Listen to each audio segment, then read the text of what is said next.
No olvides suscribirte a nuestro canal y activar la campanita para recibir las últimas noticias del mundo. Para hablar de esto y de otros muchos temas, está con nosotros en la tarde de hoy la fiscal general de Venezuela, Luisa Ortega Díaz, que por segunda vez nos concede esta entrevista. Fiscal, buena tarde, gracias por acompañarnos. Gracias a ti por la invitación y muy buenas tardes para todos los que nos están escuchando. Yo tengo un temario amplio para que conversemos en la tarde de hoy, pero dada la información de Oliver Fernández, a mí me gustaría preguntarle, ¿variaron las condiciones en Venezuela para que la oposición vaya a un nuevo proceso electoral? Sí, las condiciones variaron, pero para empeorar.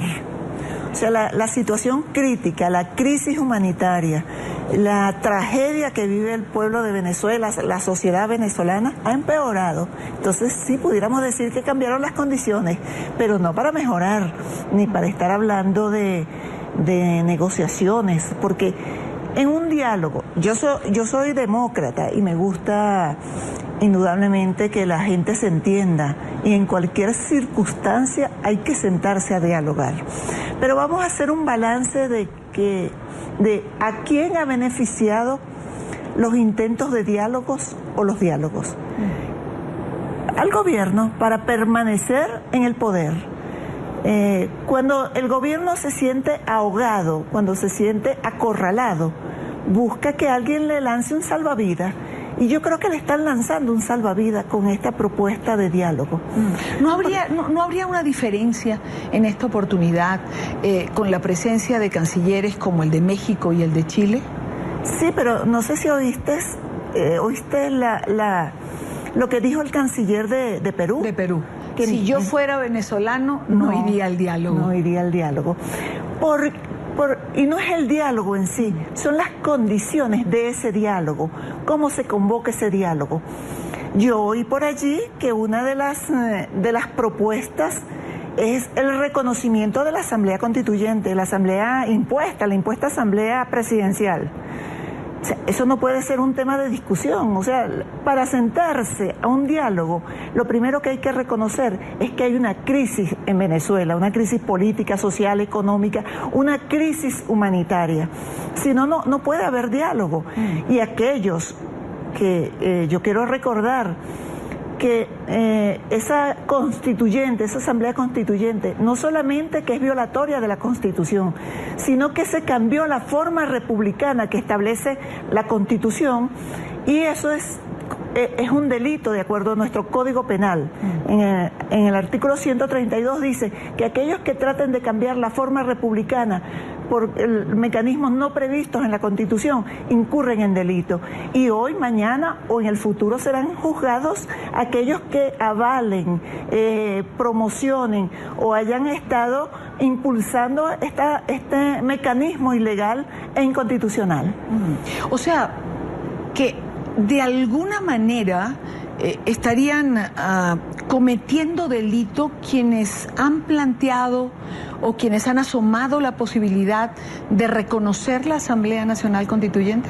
Por el solo hecho de plantearlo no constituye delito. Okay. Es apoyar las acciones de la Asamblea Constituyente. Eso es constitutivo del delito. Pero apoyarla de alguna manera es, por ejemplo, juramentarse ante ella. Claro. Como hicieron los gobernadores electos. Pero fíjate una cosa, allí ocurre una circunstancia que yo la he analizado. Ellos fueron presionados para que se juramentaran. Eso es como la persona que es torturada para obtener de ella una confesión. O sea, me confesé culpable, pero lo hice porque estaba siendo torturado. Fíjate que ellos le dijeron que si no se juramentaban podían ser encarcelados, porque esa es la amenaza que hace el gobierno, encarcelar a las personas que no hagan lo que ellos quieran. Allí hubo ¿Tendrían un atenuante? Tendrían un atenuante, porque la acción valiente del candidato y ganador a la gobernación de del Estado Zulia fue la correcta. Yo no me voy a juramentar delante de esa constituyente asumiendo todos los riesgos. Ahora, pero ¿qué dice usted, fiscal, aquellos que señalan que no se puede perder espacios, que el no juramentarse sería dejar el camino libre para que se nombre otro gobernador? Bueno, eso crea más crisis. El tema es que no perder espacios es darle espacios al gobierno. El gobierno ha venido manejando muy bien la situación política y ha puesto a todos sus contrarios a hacer lo que ellos quieran. Entonces, yo creo que hay que retomar la dirección del país, hacerle una propuesta al país que refleje el sentir del venezolano. El venezolano no quiere oír ahorita de constituyente porque en 3 meses y medio, ¿qué ha resuelto la constituyente? Dime una sola cosa que haya solucionado. No ha solucionado nada. Lo que le ha servido al gobierno para perseguir, incrementar la persecución contra la disidencia política y contra el pueblo en general, para aumentar el costo de la vida, crear una crisis peor de medicamentos, de salud, de infraestructura, de todo, de basura. En Venezuela los venezolanos están ahogados en basura, que puede ocasionar una epidemia. Sí. Bueno, aparte ya creo que se puede hablar de epidemias en relación a la malaria y a todas otras enfermedades, pero puntualicemos en el diálogo planteado para República Dominicana. ¿Para usted es un error? Es que el diálogo o la mesa de negociación, o lo que se ha planteado, este encuentro que se ha planteado en República Dominicana. No, yo no voy a decir que es un error. Debe señalarse primero cuáles son los puntos que se van a discutir. Bueno, le puedo decir algo. Ajá. El gobierno no acepta hasta ahora que se hable de la crisis humanitaria y de la falta de medicamentos. Entonces en esas condiciones yo no aceptará ir a un diálogo. Y segundo, ¿quiénes son los que representan a la sociedad y al pueblo de Venezuela, a los venezolanos? ¿Quiénes lo representan? Yo no me siento representada en esa mesa de diálogo. Y estoy segura, de acuerdo a lo que las interacciones que tengo con grupos de venezolanos, ellos no se sienten representados allí. Ahí tiene que estar las ONG, los estudiantes que no estén alineados con ningún partido político, debe estar la iglesia, deben estar las academias intelectuales. Pero lamentablemente quienes están sentados allí, además de que el gobierno les está imponiendo las condiciones, no representan el sentir venezolano. Eso han dicho sectores de la oposición. Lo ha dicho, por ejemplo, Antonio Ledesma, que está fuera de Venezuela. Y eso me lleva a plantearle este tema que me parece también importante. Ledesma, a quien tuve la oportunidad de entrevistar, señala, y fue claro y lo quiso mencionar, y recordé cuando conversé también con usted, que en la salida de Venezuela tuvo la colaboración de un sector o de miembros de la Fuerza Armada Nacional. Usted también me lo comentaba cuando tuve la oportunidad de entrevistarla. Eso demuestra una vez más, fiscal, que no hay un bloque, que no es cierto que la Fuerza Armada está compacta alrededor de Nicolás Maduro. Mira, primero que la Fuerza Armada Nacional debe estar al servicio de la nación y no al servicio de un partido político. Y eso es lo que ha ocurrido, pero no es toda la Fuerza Armada, es el alto mando. Los altos mandos son los que están al servicio del partido de gobierno, y esto ha llevado al desprestigio de la Fuerza Armada. Un cuerpo que gozaba no solamente del prestigio, sino del afecto de todos los venezolanos, ahora está desprestigiado. Es bochornoso ver cómo algunos militares entran a centros comerciales o algunos espacios públicos, a los cines, y son pitados, son gritados, le lanzan objetos. O sea, eso nunca se había visto en Venezuela, eso se lo ganaron ellos. Y en ese sentido yo quiero hacer un llamado a la Fuerza Armada, a la Fuerza Armada Nacional, especialmente a los altos mandos. Ellos serán responsables no solamente de la corrupción, porque ellos han estado involucrados en hechos de corrupción, sino en la violación sistemática de los derechos humanos. Ya 4 los denuncié por violación a los derechos humanos en La Haya, 4 de ellos, y van a ser responsables ante la historia y ante la justicia. Y no solamente eso, ellos están todavía en la oportunidad, tienen todavía la oportunidad de rescatar ese prestigio que tenían, de recuperar la credibilidad, lo honorable que eran. Lamentablemente todo eso se ha perdido. Y yo les hago un llamado que reflexionen y piensen que ustedes están al servicio de la ciudadanía, al servicio de la nación, por la defensa de la nación, no para defender a personalidades, a dirigentes de partidos políticos o a un partido de gobierno. Entonces yo los llamo a la reflexión. Ahora, fiscal, volviendo al tema de Ledesma, ¿mejor afuera que adentro? Sí. Como en su caso, más útil en este plano internacional donde usted ha comenzado a moverse, ¿cree que lo mismo puede hacer Antonio Ledesma? Claro, mejor. Primero que en Venezuela estaba sometido a la injusticia que hay en Venezuela, una injusticia que te vulnera el debido proceso, el derecho a la vida, la integridad física. O sea, yo celebré el día que él salió de Venezuela. No como dijeron por ahí, no, que él se fugó. No, tú te fugas de la justicia. En Venezuela no hay justicia. Entonces yo creo que él puede hacer mucho más fuera de Venezuela que dentro. Y más en las condiciones en que estaba. En relación a la oposición, ¿usted cree que Ledesma puede ser quizás un factor coherente o un factor de unificación? Mira, eso sí, no te lo puedo decir, no sé cuáles son las negociaciones, los acuerdos o las conversaciones que ellos tienen, porque yo no participo de las mismas, no tengo trato con ellos, pero no participo de ninguna reunión. Entonces no sabría qué responderte, no conozco eso. Ahora, vayamos a lo que usted sí conoce. Ajá. Y que me parece es uno de los temas para la tarde de hoy, que es su presencia en la Corte Penal Internacional. Su denuncia en la Corte Penal Internacional, ¿cómo fue recibida? ¿Qué llevó? Hablemos de esos datos concretos ante los cuales sé que la gente que la recibió hizo un alto, se detuvo por lo que usted estaba presentando.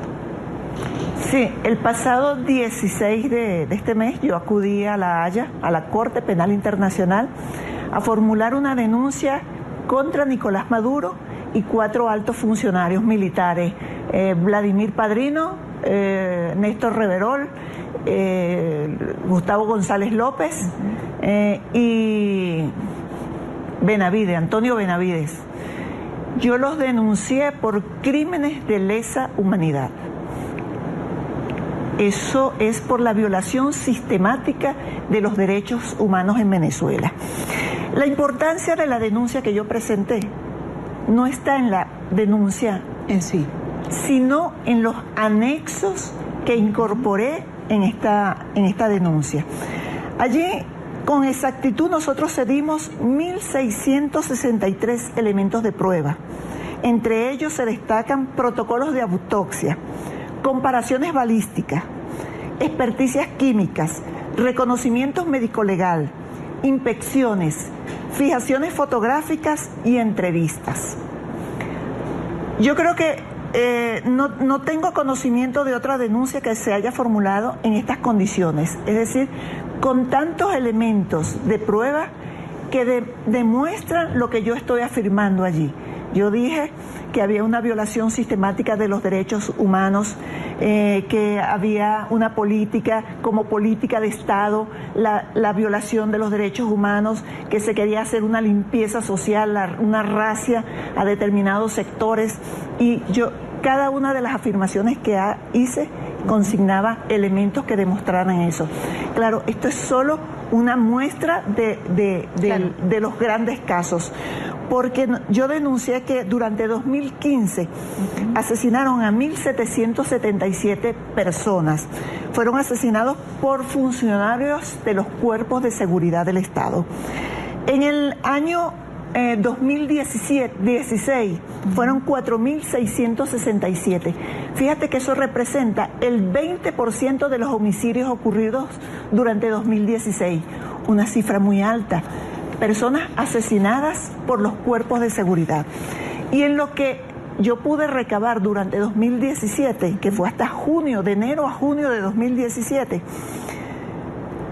1.848 personas. O sea que es una política sistemática y sostenida por parte del gobierno. No como dicen ellos que es un hecho aislado. No, esto no puede ser un hecho aislado. Semejante número de personas asesinadas a manos de los cuerpos de seguridad no es un hecho aislado. ¿Qué pruebas lleva usted a la Corte Penal, fiscal, para decir que son asesinadas por los cuerpos de seguridad? Fíjate, yo te pudiera hablar de los protocolos de autopsia.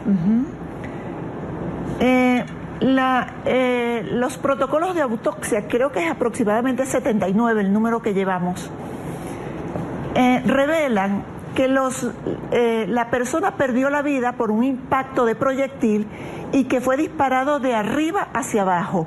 O sea, todo eso son indicativos de que la persona fue ejecutada, es decir, de pronto estaba de rodillas y le dispararon de arriba hacia abajo. O cuando eran de frente, eran disparos a sitios letales. Claro. Y que efectivamente con las comparaciones balísticas también demostramos que esos proyectiles correspondían a los cuerpos de seguridad del Estado. Asimismo, las declaraciones de los testigos. Los proyectiles, por ejemplo, porque tienen una serie particular, porque son unos proyectiles particulares que solo están en manos de los cuerpos de seguridad, que me parece muy importante que la gente entienda y le demos detalle de eso que usted llevó. Pero fíjate que no solamente es la característica de los proyectiles que usan la Fuerza Armada y los policías, sino que también en la investigación se recababan las armas que fueron utilizadas en determinado evento y a eso se le hace una comparación balística, es decir, que este proyectil fue disparado por esta arma. Esas comparaciones balísticas también nosotros las incorporamos. Es decir, que logramos demostrar que el proyectil con que perdió la vida la persona, además de pertenecer a un cuerpo determinado, que son proyectiles utilizados por la fuerza pública, ya sea la Fuerza Armada o los cuerpos policiales, también se logra demostrar que fue disparado por determinada arma, porque eso hay un estudio científico que tú puedes perfectamente demostrar por las trazas que deja el proyectil en el arma. Entonces, todo eso está incorporado. Claro, no del universo de todas estas personas, porque yo no estoy haciendo la investigación tiene que hacerlo en caso de que se admita, que espero que la admita, la fiscal de la Corte Penal, pero yo le estoy dando elementos y de acuerdo al Estatuto de Roma, con esos documentos incorporados pudiese iniciarse la investigación, porque no solamente es que estoy afirmando que ocurrieron los hechos, sino también le estoy presentando las pruebas. Estoy presentando los elementos. Si hay 4.000 o más de 4.000 personas en el 2016 y en el 2017 hay prácticamente 2.000, ¿de cuántos miles de personas estamos hablando? Oye, no, debí haber hecho la suma, pero creo que son como 8.000 en 2 años y medio. 2 años y 5 meses. Claro. Y fíjate que allí están también los de la OLP, que son 505 Sí, claro, que me lo dijo usted la vez pasada en la entrevista que hicimos, más Correcto. de 500 personas por las OLP. Ajá. Y fíjate que nosotros también expusimos la militarización de la seguridad ciudadana, que eso se logró con un decreto, el 8610, que ahora la seguridad ciudadana en Venezuela está militarizada. O sea, no es un tratamiento de proximidad, de cercanía, de respeto, sino que es el militar que está preparado para la guerra, aborda la seguridad ciudadana, aborda a cualquier ciudadano. Una persona que se robó una cartera es tratado como un enemigo de guerra. Por decirte un caso así pequeño, un arrebatón es tratado como un tema de guerra. Entonces los militares, ¿para qué están preparados para la guerra? Para derrotar al enemigo, y así están tratando a los ciudadanos. Y por eso, en el marco de las manifestaciones, porque esa resolución incorporó también que en las manifestaciones se puede usar armas de fuego. Entonces, como resultado, en las recientes manifestaciones que ocurrieron en Venezuela, se produjo la muerte de 131 venezolanos. 60% de ellos fue a manos de los órganos de seguridad del Estado. Fiscal, ¿hay algún tiempo estimado en que le den la respuesta si se admite en la Corte Penal Internacional? No hay un tiempo estimado, pero yo confío en la buen criterio para evaluar no solamente el contenido de la denuncia, sino también los elementos probatorios que se consignaron.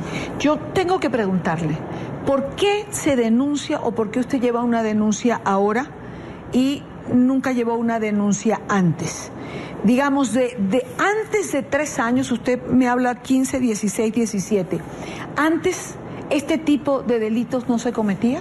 Fíjate que en la resolución 8610 la pusieron en vigencia en enero de 2015. La primera que hizo objeciones a esa resolución fue la fiscal general. Y visto que no todas las opiniones que yo daba y las manifestaciones que hacía en contra de esa resolución no fueron oídas, yo dirigí una comunicación al ministro de la Defensa, Vladimir Padrino López, donde le expuse las razones por las cuales era inconveniente esa resolución y que era violatoria de los derechos humanos. Ese es uno de los elementos probatorios que yo consigno, es decir, no de ahora, sino que desde enero de 2015 yo vengo señalando que hay una adopción de medidas para violar los derechos humanos, para generar como política de Estado la violación de los derechos humanos. Y por supuesto yo seguí investigando, pero siempre me encontraba con obstáculos. Yo te puedo señalar un caso. ¿Sí? Yo cité para imputar a Antonio Benavides Torres, cuando era comandante de la Guardia Nacional. Lo citamos a las 9 de la mañana para imputarlo por violaciones a los derechos humanos. A las 2 de la tarde ya el Tribunal Supremo de Justicia, lo ascendieron a un cargo, sí. Y el Tribunal Supremo de Justicia en ese mismo día dicta una sentencia que ese ciudadano tiene privilegios y que no puede ser imputado, que necesita un antejuicio de mérito. Otra de las cosas que yo te puedo decir, yo no sé si tú recuerdas una tanqueta de la Guardia Nacional que arremetió contra un grupo de estudiantes, sí. Y le pasó por encima a uno de ellos. Bueno, el fiscal que llevaba el caso citó a esa persona, a ese funcionario que estaba manejando la tanqueta para imputarlo, e inmediatamente el Tribunal Supremo de Justicia dijo que se les estaban violando los derechos humanos al conductor de la tanqueta, porque el Ministerio Público lo estaba citando para imputarlo. Entonces fueron una serie de obstáculos. Recuerdo el caso perfectamente. Me queda poco tiempo. El secretario general de la Organización de Estados Americanos, Luis Almagro, ha dicho en distintas entrevistas, ha apoyado su denuncia, ha dicho que esto es bueno además para el propio proceso de la OEA y le ha dado además importancia por haber usted formado parte del gobierno. Yo sé que usted ha hablado por teléfono con el secretario Almagro. ¿Por qué no han concretado verse? No se han visto. Sí. Mira, primero que yo te quiero señalar, sí, que Luis Almagro, el secretario general de la OEA, ha sido un gran luchador por la democracia en Venezuela, por la restitución del Estado de Derecho y las libertades.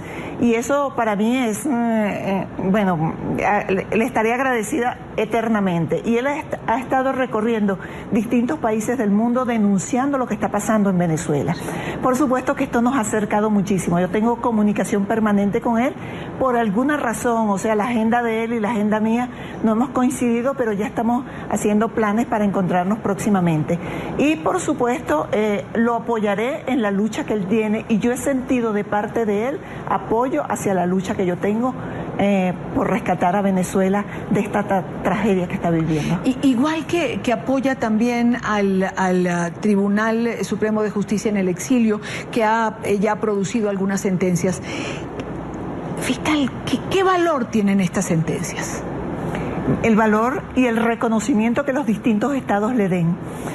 Una de las cosas que yo planteo en cada una de mis visitas que yo hago a los distintos países es la necesidad del reconocimiento, primero de la fiscal general, el reconocimiento del tribunal. Si los estados reconocen, rechazan lo que está pasando en Venezuela, desconocen la Asamblea Constituyente, deberían hacer un reconocimiento de las autoridades, las verdaderas autoridades legítimas. En ese sentido, yo solicité incluso una acción referida al arco minero, que es espantoso. Mira, sí, es espeluznante las fotos que se ven sobre lo que está ocurriendo en el estado Bolívar con el arco minero.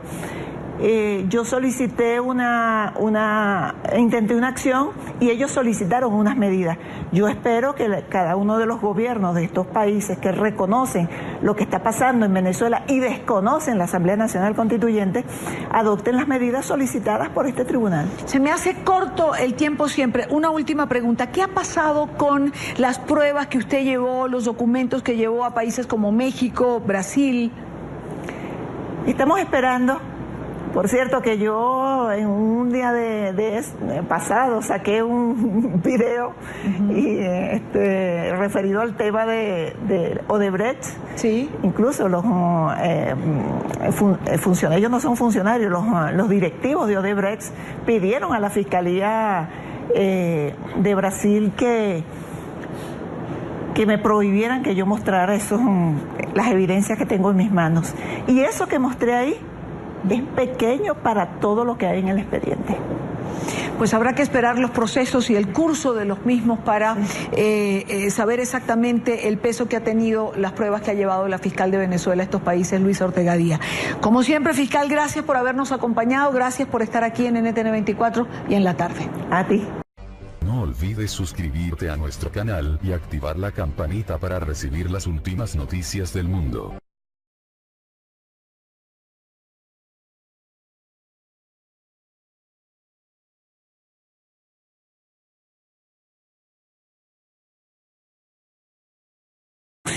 Porque ellos han estado involucrados en hechos de corrupción, sino en la violación sistemática de los derechos humanos.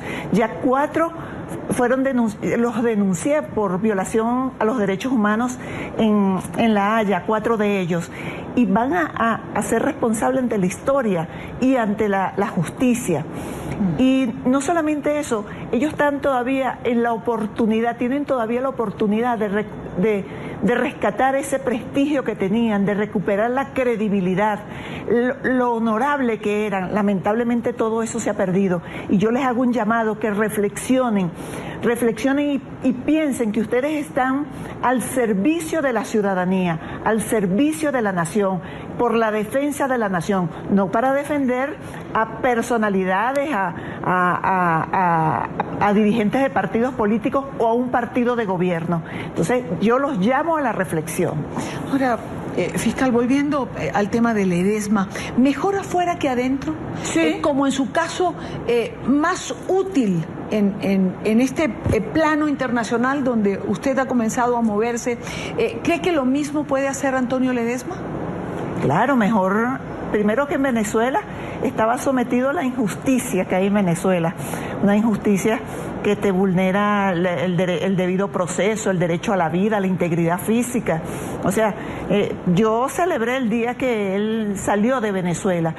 No como dijeron por ahí, no, que él se fugó. No, tú te fugas de la justicia. En Venezuela no hay justicia. Entonces yo creo que él puede hacer mucho más fuera de Venezuela que dentro. Y más en las condiciones en que estaba. En relación a la oposición, ¿usted cree que Ledesma puede ser quizás un factor coherente o un factor de unificación? Mira, eso sí, no te lo puedo decir, no sé cuáles son las negociaciones, los acuerdos o las conversaciones que ellos tienen, porque yo no participo de las mismas, no tengo trato con ellos, pero no participo de ninguna reunión, entonces no sabría qué responderte, no conozco eso. Ahora, vayamos a lo que usted sí conoce. Ajá. Y que me parece es uno de los temas para la tarde de hoy, que es su presencia en la Corte Penal Internacional. Su denuncia en la Corte Penal Internacional, ¿cómo fue recibida? ¿Qué llevó? Hablemos de esos datos concretos ante los cuales sé que la gente que la recibió hizo un alto, se detuvo por lo que usted estaba presentando. Sí, el pasado 16 de este mes yo acudí a La Haya, a la Corte Penal Internacional, a formular una denuncia contra Nicolás Maduro y 4 altos funcionarios militares, Vladimir Padrino, Néstor Reverol, Gustavo González López y Benavides, Antonio Benavides. Yo los denuncié por crímenes de lesa humanidad. Eso es por la violación sistemática de los derechos humanos en Venezuela. La importancia de la denuncia que yo presenté no está en la denuncia en sí, sino en los anexos que incorporé en esta denuncia. Allí, con exactitud, nosotros cedimos 1.663 elementos de prueba.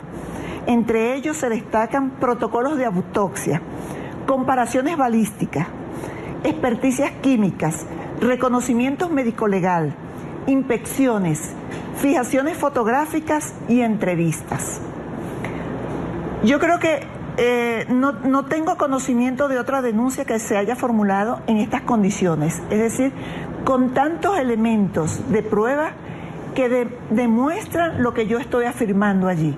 Yo dije que había una violación sistemática de los derechos humanos, que había una política como política de Estado, la violación de los derechos humanos, que se quería hacer una limpieza social, una racia a determinados sectores, y yo cada una de las afirmaciones que hice consignaba elementos que demostraran eso. Claro, esto es solo una muestra de los grandes casos, porque yo denuncié que durante 2015 asesinaron a 1.777 personas. Fueron asesinados. Usted, fiscal, aquellos que señalan que no se puede perder espacios, que el no juramentarse sería dejar el camino libre para que se nombre otro gobernador. Bueno, eso crea más crisis. El tema es que no perder espacios es darle espacios al gobierno. El gobierno ha venido manejando muy bien la situación política y ha puesto a todos sus contrarios a hacer lo que ellos quieran. Entonces, yo creo que hay que retomar la dirección del país, hacerle una propuesta al país que refleje el sentir del venezolano. El venezolano no quiere oír ahorita de constituyente, porque en 3 meses y medio, ¿qué ha resuelto la constituyente? Dime una sola cosa que haya solucionado. No ha solucionado nada. Lo que le ha servido al gobierno para perseguir, incrementar la persecución contra la disidencia política y contra el pueblo en general, para aumentar el costo de la vida, crear una crisis peor de medicamentos, de salud, de infraestructura, de todo, de basura. En Venezuela los venezolanos están ahogados en basura, que puede ocasionar una epidemia. Sí. Bueno, aparte ya creo que se puede hablar de epidemias en relación a la malaria y a todas otras enfermedades, pero puntualicemos en el diálogo planteado para República Dominicana. ¿Para usted es un error? Es que el diálogo o la mesa de negociación, o lo que se ha planteado, este encuentro que se ha planteado en República Dominicana. No, yo no voy a decir que es un error. Debe señalarse primero cuáles son los puntos que se van a discutir. Bueno, le puedo decir algo. Ajá. El gobierno no acepta hasta ahora que se hable de la crisis humanitaria y de la falta de medicamentos. Entonces en esas condiciones yo no aceptara ir a un diálogo. Y segundo, ¿quiénes son los que representan a la sociedad y al pueblo de Venezuela, a los venezolanos? ¿Quiénes lo representan? Yo no me siento representada en esa mesa de diálogo. Y estoy segura, de acuerdo a lo que las interacciones que tengo con grupos de venezolanos, ellos no se sienten representados allí. Ahí tiene que estar las ONG, los estudiantes que no estén alineados con ningún partido político, debe estar la iglesia, deben estar las academias intelectuales. Pero lamentablemente quienes están sentados allí, además de que el gobierno les está imponiendo las condiciones, no representan el sentir venezolano. Eso han dicho sectores de la oposición. Lo ha dicho, por ejemplo, Antonio Ledesma, que está fuera de Venezuela. Y eso me lleva a plantearle este tema que me parece también importante. Ledesma, a quien tuve la oportunidad de entrevistar, señala, y fue claro y lo quiso mencionar, y recordé cuando conversé también con usted, que en la salida de Venezuela tuvo la colaboración de un sector o de miembros de la Fuerza Armada Nacional. Usted también me lo comentaba cuando tuve la oportunidad de entrevistarla. Eso demuestra una vez más, fiscal, que no hay un bloque, que no es cierto que la Fuerza Armada está compacta alrededor de Nicolás Maduro. Mira, primero que la Fuerza Armada Nacional debe estar al servicio de la nación y no al servicio de un partido político. Y eso es lo que ha ocurrido, pero no es toda la Fuerza Armada, es el alto mando. Los altos mandos son los que están al servicio del partido de gobierno, y esto ha llevado al desprestigio de la Fuerza Armada, un cuerpo que gozaba no solamente del prestigio, sino del afecto de todos los venezolanos. Ahora está desprestigiado. Es bochornoso ver cómo algunos militares entran a centros comerciales o a algunos espacios públicos, a los cines, y son pitados, son gritados, le lanzan objetos. O sea, eso nunca se había visto en Venezuela, eso se lo ganaron ellos. Y en ese sentido yo quiero hacer un llamado a la Fuerza Armada, a la Fuerza Armada Nacional, especialmente a los altos mandos. Ellos serán responsables no solamente de la corrupción, sino por funcionarios de los cuerpos de seguridad del Estado.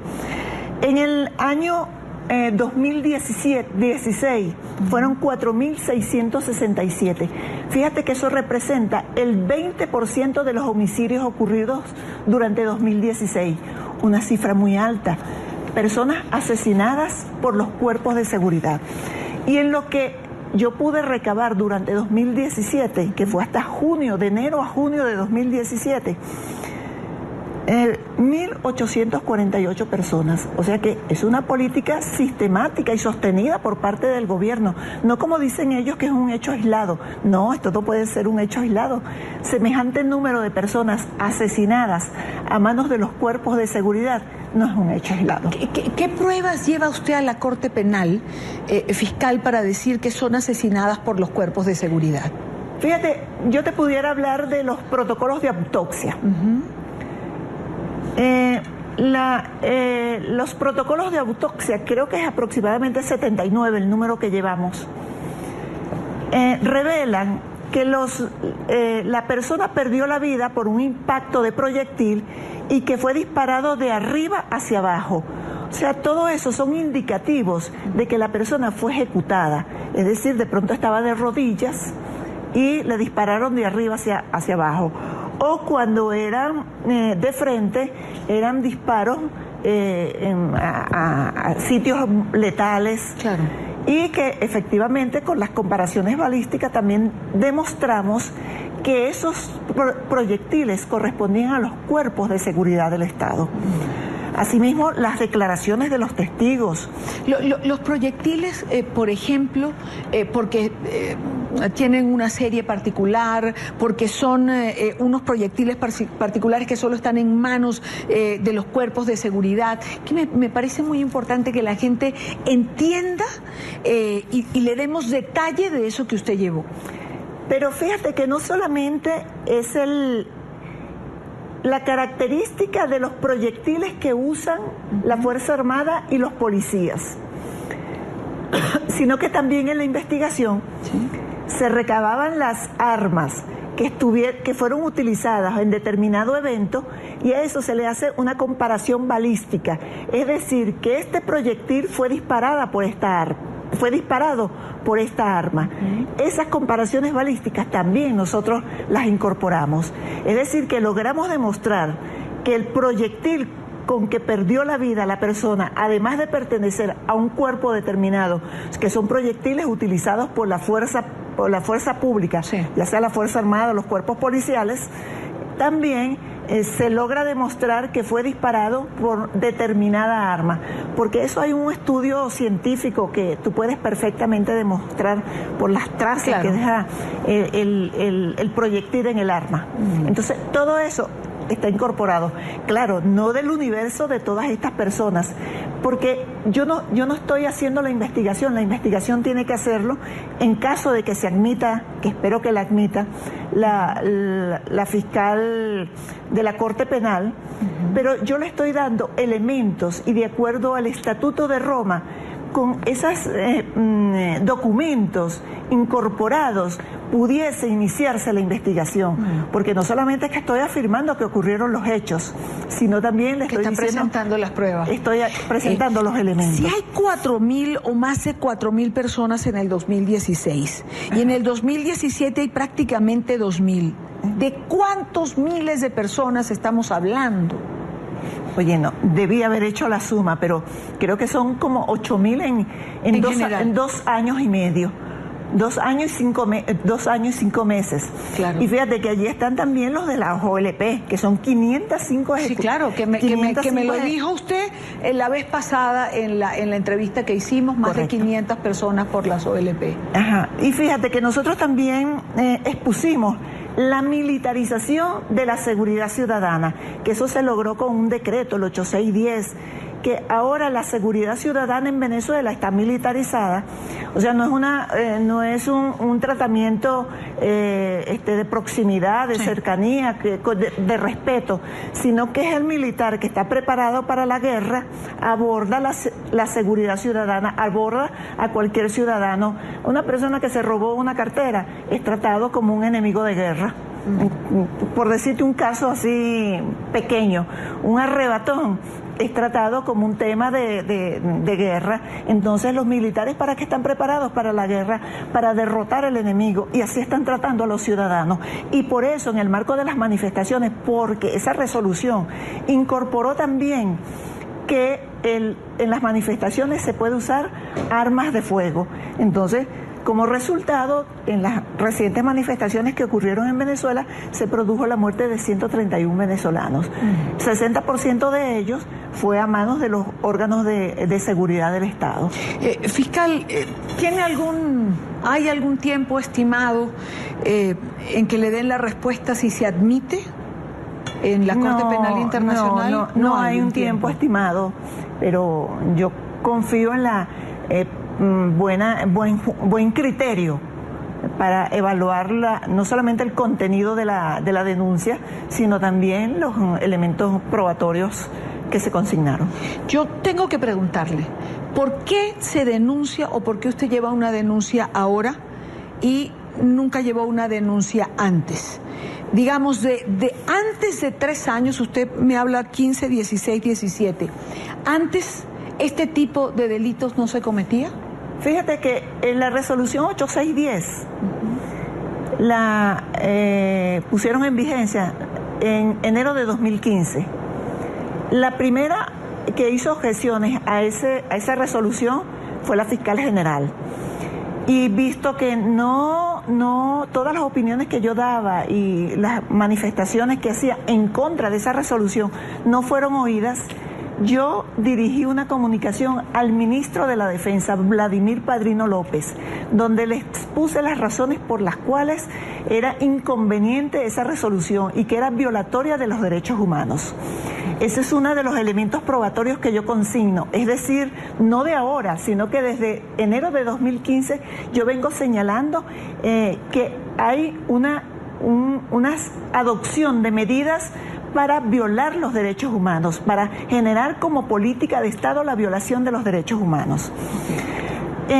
Y por supuesto yo seguí investigando, pero siempre me encontraba con obstáculos. Yo te puedo señalar un caso. ¿Sí? Yo cité para imputar a Antonio Benavides Torres, cuando era comandante de la Guardia Nacional. Lo citamos a las 9 de la mañana para imputarlo por violaciones a los derechos humanos. A las 2 de la tarde ya el Tribunal Supremo de Justicia, no, mentira, lo ascendieron a un cargo, sí. Y el Tribunal Supremo de Justicia en ese mismo día dicta una sentencia que ese ciudadano tiene privilegios y que no puede ser imputado, que necesita un antejuicio de mérito. Otra de las cosas que yo te puedo decir, yo no sé si tú recuerdas una tanqueta de la Guardia Nacional que arremetió contra un grupo de estudiantes, sí. Y le pasó por encima a uno de ellos.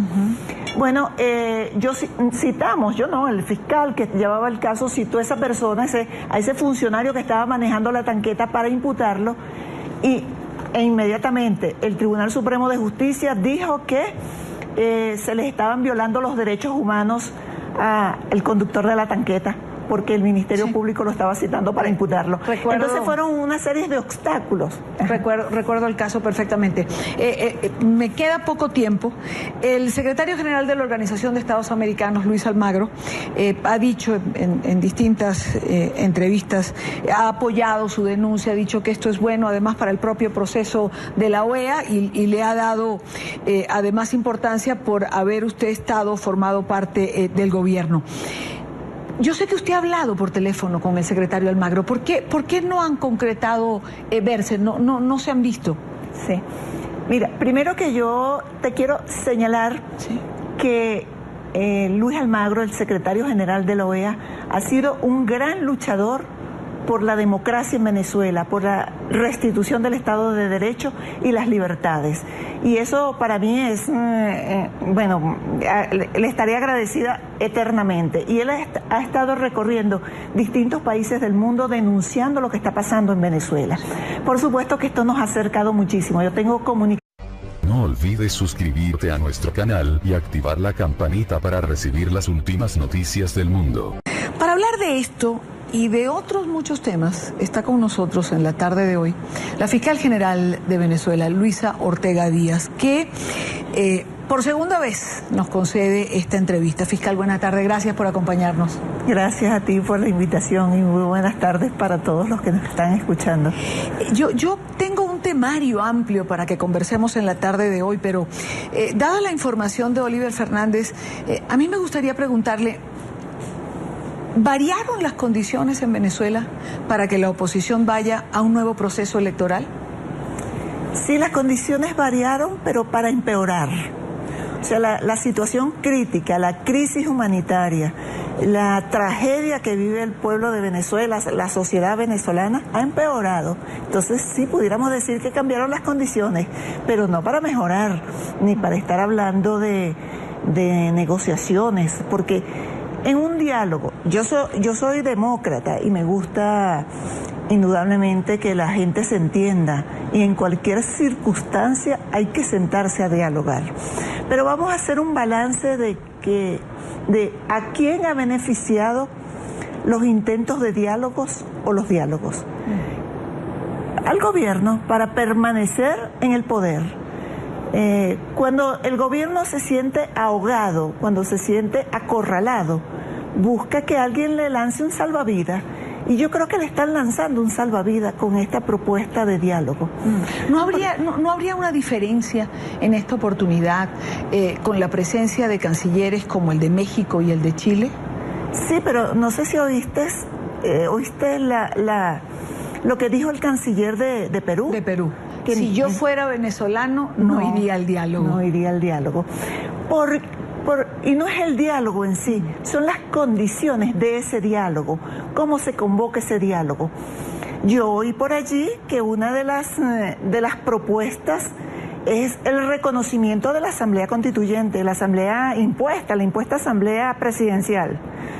O sea, eso no puede ser un tema de discusión. O sea, para sentarse a un diálogo, lo primero que hay que reconocer es que hay una crisis en Venezuela, una crisis política, social, económica, una crisis humanitaria. Si no, no puede haber diálogo. Y aquellos que yo quiero recordar que esa Asamblea Constituyente, no solamente que es violatoria de la Constitución, sino que se cambió la forma republicana que establece la Constitución, y eso es un delito de acuerdo a nuestro Código Penal. En el artículo 132 dice que aquellos que traten de cambiar la forma republicana por mecanismos no previstos en la Constitución incurren en delito. Y hoy, mañana o en el futuro serán juzgados aquellos que avalen, promocionen o hayan estado impulsando este mecanismo ilegal e inconstitucional. O sea, que de alguna manera estarían cometiendo delito quienes han planteado o quienes han asomado la posibilidad de reconocer la Asamblea Nacional Constituyente. Por el solo hecho de plantearlo no constituye delito. Es apoyar las acciones de la Asamblea Constituyente. Eso es constitutivo de delito. Pero apoyarla de alguna manera es, por ejemplo, juramentarse ante ella. Claro. Como hicieron los gobernadores electos. Pero fíjate una cosa, allí ocurre una circunstancia que yo la he analizado. Ellos fueron presionados para que se juramentaran. Eso es como la persona que es torturada para obtener de ella una confesión. O sea, me confesé culpable, pero lo hice porque estaba siendo torturado. Fíjate que ellos le dijeron que si no se juramentaban podían ser encarcelados, porque esa es la amenaza que hace el gobierno, encarcelar a las personas que no hagan lo que ellos quieran. Allí hubo ¿Tendrían un atenuante? Tendrían un atenuante, porque la acción valiente del candidato y ganador a la gobernación del Estado Zulia fue la correcta. Yo no me voy a juramentar delante de esa constituyente asumiendo todos los riesgos. Ahora, pero ¿qué dice?